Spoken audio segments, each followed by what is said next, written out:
સ્વાગત છે। ડુંગળી નિકાસ બંધી પર રાજકોટથી કિસાન કોંગ્રેસ ચેરમેન પાલભાઈ આંબલિયા તેમજ અન્ય ખેડૂતોની પ્રતિક્રિયા સામે આવી। ખેડૂતોના જણાવ્યા પ્રમાણે નિકાસ બંધી હટાવવાનો નિર્ણય એટલે કે ઘોડા છૂટી ગયા પછી તબેલાને તાળા મારવા જેવો નિર્ણય છે। 80% ખેડૂતોએ ડુંગળી વેચી નાખ્યા પછી નિર્ણય લેવાયો, મતલબ વેપારીઓ માટે નિર્ણય લેવાયો છે।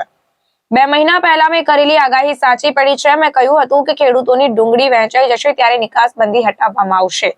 હવે ખેડૂતો પાસે તો ડુંગળી છે નહીં, તો ખેડૂતોના હિતમાં કેવી રીતે? ભાજપના પ્રવક્તાઓના જ જૂના નિવેદનો આ નિર્ણયને ખોટો ઠેરવી રહ્યા છે। જ્યારે ખેડૂતની નવી ડુંગળી માર્કેટમાં આવશે ત્યારે ફરી સરકાર કોઈ નવી હરકત કરશે તેમ જણાવવામાં આવ્યું।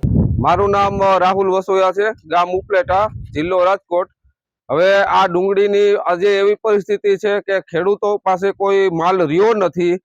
ખેડૂતો પાસે જ્યારે માલ હતો ત્યારે ભાવ નહોતા અને ખેડૂતોએ રોડ રસ્તામાં અને ખાડામાં ડુંગળી નાખી દીધી અને પછી વેપારીઓ પાસે જ્યારે અત્યારે ડુંગળી આવી ગઈ તો સરકારે નિકાસ કરી અને ભાવ વધારે થયો। એના હિસાબે વેપારીઓના ખીચા ભરાણા, ખેડૂતોના તો હંમેશા ખાલી જ થયા છે અત્યાર સુધી। તો આ સરકારની કેવી નીતિ છે કે ખેડૂતોને સહાય કરવાના બદલે ગાયઠકના ખાડામાં ઉતારે છે અને વેપારીઓને ઉપર ચડાવે છે। આશરે વીઘે ડુંગળીનો વીઘાનો ખર્ચ કેટલો થાય? ડુંગળી તૈયાર કરવામાં વીઘે 30 થી 35 હજારનો ખર્ચો થાય છે, દવા, ખાતર, બિયારણ તથા મજૂરીને બધો ટોટલ મારતા। હવે શું માંગ છે? હવે સરકાર પાસે એક જ માંગ છે કે ખેડૂતોને ડુંગળી પેકેજ જાહેર કરે અને બધી ચીજ વસ્તુઓનો નિકાસ કરે અને એનો વૃદ્ધિ દર લઈ આવે। આજે કેન્દ્ર સરકારે ડુંગળીમાં નિકાસબંધી હટાવવાનો નિર્ણય કર્યો છે। આ નિર્ણય એટલે ઘોડા છૂટી ગયા પછી તબેલાને તાળા। આ નિર્ણય એટલે ગામડાની જે કહેવત છે કે લગ્નનું જમણવાર દાડામાં કામ આવે, આ પરિસ્થિતિ આ ડુંગળીના નિર્ણયને લાગુ એકદમ પડે છે। એટલા માટે લાગુ પડે છે કે જ્યારે નિર્ણય આવ્યો 8 ડિસેમ્બરના રોજ, ત્યારે ભાજપના જ આગેવાનો, પ્રવક્તાઓ અલગ અલગ ચેનલની ડિબેટોમાં કહેતા હતા કે આ ડુંગળી છે એ 15-20 દિવસ, મહિના દિવસની મુદતવાળી ડુંગળી છે, શિયાળી ડુંગળી છે, લાલ ડુંગળી છે, સૌરાષ્ટ્ર અને મહારાષ્ટ્ર જ આ ડુંગળી પકવે છે અને આમાં તાત્કાલિક નિર્ણય થવો જોઈએ।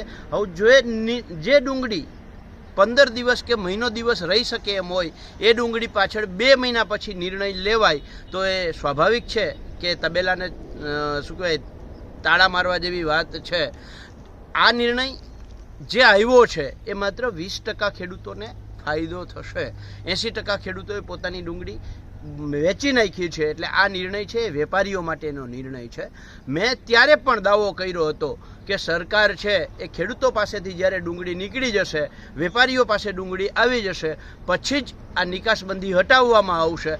ખેડૂતોને નુકસાન જાય, વેપારીઓને ફાયદો થાય, એના માટે આ સરકારો નિર્ણય કરતી આવે છે અને એમાંનો આ એક વધારાનો નિર્ણય છે એ સાબિત થયું છે। મારું નામ ખીમાભાઈ રબારી, ગામ ઉપરેડા। હું એક ખેડૂત છું। આજે વાત કરશું ડુંગળીની, કારણ કે જે ખેડૂતોએ ડુંગળીનું જે પુષ્કળ પ્રમાણમાં વાવેતર કરેલું હતું અને જ્યારે ડુંગળી તૈયાર થઈ અને અઢળક મોંઘવારી હિસાબે જે દવા, બિયારણો, ખાતરો આ બધીઓ કરીને મજૂરી અને એ જ્યારે ડુંગળી બજારમાં આવી અને જ્યારે વેચવા નીકળ્યા ત્યારે 100 રૂપિયાથી 150 રૂપિયાની મણ જતી હતી। પરંતુ અત્યારે જે સરકારે નિકાસબંધી કરી રહી છે અને એ નિકાસબંધી યોગ્ય કેટલી છે તો અમે સમજી જરાય નહીં, કારણ કે અત્યારે જે ભાવ છે 300 થી 400 રૂપિયા, તો ખેડૂતોને માટે શું? કારણ કે ખેડૂતોને દીકરાએ તો જે ડુંગળી હતી એ સસ્તા ભાવમાં વેચી નાખી, પરંતુ હવે જે ભાવ વધ્યા છે એ કોના માટે? ફક્ત ને ફક્ત વેપારીઓ માટે। કારણ કે આ સરકાર ખેડૂતોને બરબાદ કરવા જઈ રહી છે અને ખેડૂતોને જ્યારે જરૂર હતી કે ભાઈ જ્યાં 100 રૂપિયાની મણ જતી ત્યારે આ સરકારે ત્યારે એને નિકાસબંધી કરી હોત તો યોગ્ય હોત, કારણ કે ખેડૂતોને 5 પૈસા મળત।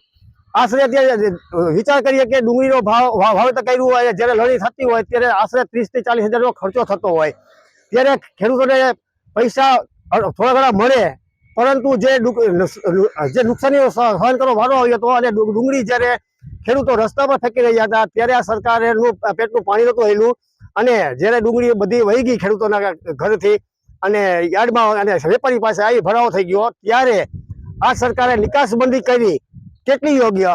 ફક્ત ને ફક્ત વેપારીઓને કમાવા માટે।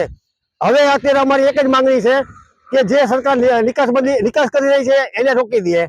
અને જે ડુંગળી સસ્તી છે એ ગામવાસીઓને ઓછા ભાવે મળે એવી અમારી માંગણી છે.